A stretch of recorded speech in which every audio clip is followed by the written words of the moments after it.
Okay, so you wanted to deep dive into this whole Elon Musk thing, right? The Roman salute controversy. Yeah, definitely lots to unpack there. We've got a ton of articles to go through, and I think anyone already following this, probably saw the red flags right off the bat. Right. But today, let's try to figure out what the less informed public, what they might be missing and why this even matters. Well, I think what's so fascinating about this is how, a simple gesture can become so layered with meaning, especially in today's world. It's very politically charged. Yeah.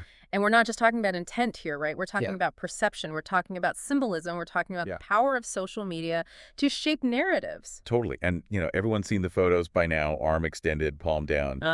But it's that context that makes it explosive. Yeah. And we can't ignore the historical baggage that comes with that gesture. Right. Its connection to fascism and white supremacy.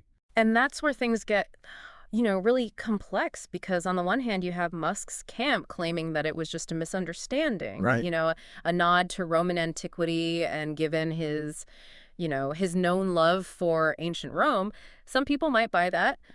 And here's where it gets really interesting. Okay. This isn't the first time that a seemingly simple gesture has blown up like this. Right? Remember Steve Bannon at CPAC? Oh, yeah. Similar gesture, completely different context, but it still sparked outrage and debate. So it makes you think, if Musk is such a history buff, Right.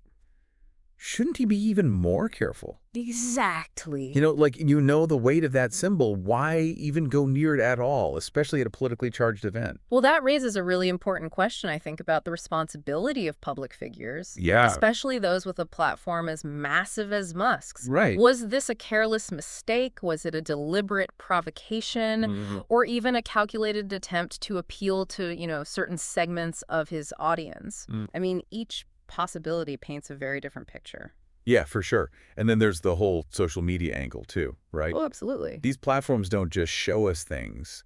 Their algorithms actually choose what we see most. That's right. So even if Musk's gesture was totally innocent, imagine it constantly being pushed alongside negative interpretations and commentary. Right. That's going to skew your perception, isn't it? Absolutely. Social media is a huge echo chamber, right? It amplifies both information and misinformation. Yes. It creates a perfect storm for controversy. Totally. And look at how neo-Nazi groups have seized on this incident, right? They're using it to further their agenda. Right. So that adds another layer of complexity, wouldn't you say? 100%. It becomes this messy web of intent and perception and manipulation. Right. And for someone like Musk, who's, so closely tied to his brands, the fallout can be significant. Yeah. These incidents chip away at public trust, they impact brand associations, and ultimately they affect the bottom line. It's true. And I think the main takeaway here is that we can't just take things at face value, right? We need to examine the evidence.